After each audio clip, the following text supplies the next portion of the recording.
नमस्कार दोस्तों, स्वागत है आपका हमारे YouTube channel Patwal job update में।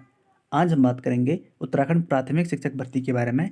तो आप सभी को पता होगा, प्रदेश में यहाँ पे 2287 पदों पर भर्ती प्रक्रिया चली हुई है। तो उसी 2287 भर्ती प्रक्रिया में आधी भर्ती संपन्न हो चुकी है, आधी भर्ती प्रक्रिया संपन्न होनी है। तो उसमें फिर से यहाँ पे गड़बड़ी के आरोप लगाए गए हैं। ठीक है, इसमें काफ़ी गड़बड़ी के आरोप लगाए गए हैं पहले से ही, और ये भर्ती भी हाई कोर्ट के अधीन चल रही है। ठीक है, इसमें हाई कोर्ट में के अधीन ये भर्ती प्रक्रिया चल रही है, और फिर से इसमें गड़बड़ी के आरोप लगाते हुए जो आपके यूटेट और सीटेट प्रमाण पत्र के बारे में जांच के आदेश जारी कर दिए गए हैं। क्योंकि यहाँ पे यूटेट और सीटेट में जिनके अमान्य प्रमाण पत्र पाए जाएंगे उनको भर्ती प्रक्रिया से बाहर कर दिया जाएगा और उनको यहाँ पे नियुक्ति नहीं मिलेगी। ठीक है, तो यहाँ पे आरोप लगाए गए हैं कि काफ़ी ऐसे अभ्यर्थी हैं जिनके द्वारा यहाँ पे फर्जी यूटेट और सीटेट प्रमाण पत्रों के जरिए यहाँ पे भर्ती प्रक्रिया में शामिल किया जा रहा है। तो उन पे यहाँ पे कार्रवाई की जाएगी और उनके जांच के आदेश यहाँ पे जारी हो चुके हैं।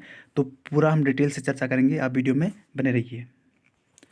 तो आप देख लीजिए, पहले हम डिटेल से इसको पढ़ लेते हैं, उसके बाद हम बाद में आपको बताएंगे कि मैटर इसका पूरा क्या है। तो यहाँ पे आप देख सकते हैं कि फर्जी प्रमाण पत्र, अमान्य प्रमाण पत्रों की जांच कर कार्रवाई के निर्देश यहाँ पे जारी कर दिए गए हैं। साथ ही आप सभी को पता होगा, यहाँ पे कहा भी गया है कि 2287 पदों पर सहायक अध्यापक की भर्ती का मामला, जो आपकी वंदना गबराला शिक्षा निदेशक बेसिक शिक्षा, उनके द्वारा यहाँ पे कहा गया सबसे पहले कि शिक्षा भर्ती में शामिल उम्मीदवारों के प्रमाण पत्रों की वैधता के संबंध में हाईकोर्ट में आदेश एवं उत्तराखंड विद्यालय शिक्षा परिषद रामनगर नैनीताल के पत्र का संज्ञान लेते हुए प्रमाण पत्रों की जांच कर कार्रवाई के निर्देश कर दिए गए हैं। वंदना गबरा जो आपकी शिक्षा निदेशक है बेसिक की, और आगे कहा गया है कि प्रदेश में बेसिक सहायक अध्यापकों की 2287 पदों पर चल रही भर्ती में शिक्षा निदेशक के अमान्य प्रमाण पत्रों के आधार पर चयन प्रक्रिया में शामिल उम्मीदवारों के प्रमाण पत्रों की जांच कर नियमानुसार कार्रवाई करने के निर्देश दे दिए गए हैं। साथ ही प्रदेश में चल रही शिक्षकों की भर्ती में अमान्य प्रमाण पत्रों के आधार पर शिक्षकों की चयन प्रक्रिया में शामिल होने का मामला सामने आया हुआ है। भर्ती में शामिल कुछ उम्मीदवारों की ओर से इस शिकायत की गई है कि जनवरी 2012 से 2018 के बीच कुछ उम्मीदवारों बीएड होने के बावजूद खुद को द्विवर्षीय डीएलएड दर्शाते हुए केंद्रीय अध्यापक पात्रता परीक्षा यानी कि सीटेट में शामिल हुए, और 2015 और 2017 में बीएड अभ्यर्थियों ने खुद को डीएलएड दर्शाते हुए उत्तराखंड अध्यापक पात्रता परीक्षा में प्रमाण पत्र प्राप्त किए गए। अवैध तरीके से प्रमाण पत्र प्राप्त करने के बावजूद इन उम्मीदवारों को चयन प्रक्रिया में शामिल किया गया है।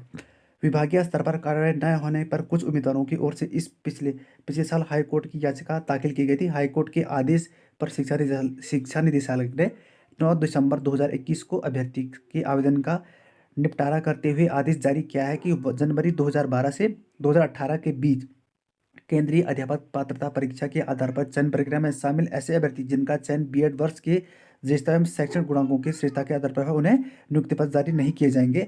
निदेशालय ने चयन प्रक्रिया में संबंधित समस्त प्रमाण पत्रों की जांच चयन में नियमानुसार कार्य करने के निर्देश यहाँ पे जारी किए हैं।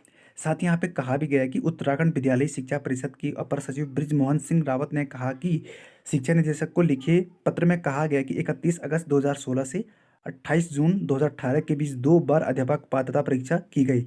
इन परीक्षाओं में बीएड योग्यताधारी अभ्यर्थियों को भी शामिल नहीं किया गया। परिषद की ओर से यह भी कहा गया है कि प्रमाण पत्र में प्रशिक्षण प्राप्त का स्पष्ट उल्लेख किया गया है। वहीं टीटी प्रमाण पत्र में कहा गया है कि अर्हता संबंधी कोई भी जानकारी गलत नियम प्रमाण पत्र निरस्त कर अभ्यर्थी के खिलाफ कानूनी कार्रवाई यहाँ पे की जाएगी। तो पूरा मैटर यहाँ पे आपको सभी को पता होगा यूटीएट और सीटीएट का है। ठीक है, क्योंकि यहाँ पे कहा पे कैसे कुछ ऐसे अभ्यर्थी हैं जिनके द्वारा यहाँ पे खुद को डीएलएड दर्शाते हुए कहा जाए कि हम डीएलएड है, लेकिन उनका यहाँ पे बीएड था। उसके आधार पर उन्होंने यहाँ पे सीटेट का एग्जाम दिया था, और उसी के आधार पर उन्होंने यहाँ पे बीएड जो आपका यूटेट हुआ था उसमें भी यही कहा था कि हम बीएड ना हो गई डीएलएड हैं, और उसके आधार पर उन्होंने यहाँ पे यूटेट और सीटेट का एग्जाम दिया था, जो फर्जी पाए गए। और साथ ही अगर उनकी नियुक्ति हुई भी होगी तो उनको नियुक्ति पत्र नहीं मिलेगा, और उनकी नियुक्ति पत्र पर रोक लगा दिया है। साथ ही हाईकोर्ट ने यहाँ पे कहा भी था बीच में, जो 2012 से 18 तक के बीच जिनका सीटेट के आधार पर चयन प्रक्रिया में जो बीएड अभ्यर्थी शामिल हुए थे उनकी नियुक्ति पत्र जारी नहीं होंगे। तो इस पर यहाँ पे मामला चला हुआ था। अब यहाँ पे कार्रवाई की जा रही है, जिनके अवैध प्रमाण पत्र पाए जाएंगे उनको नियुक्ति में नहीं बैठाया जाएगा, और साथ ही उनको यहाँ पे नियुक्ति नहीं मिलेगी। ठीक है, और जिनको नियुक्ति मिल भी चुकी है उनको यहाँ पे बाहर कर दिया जाएगा, ऐसा इसमें कहा गया है। तो ये पूरी जानकारी थी। अगर आपको वीडियो पसंद आए तो वीडियो को लाइक कर दीजिए, सब्सक्राइब कर दीजिएगा। अगर आप चैनल पर नहीं हो तो प्लीज़ चैनल को सब्सक्राइब करना ना भूलें। धन्यवाद।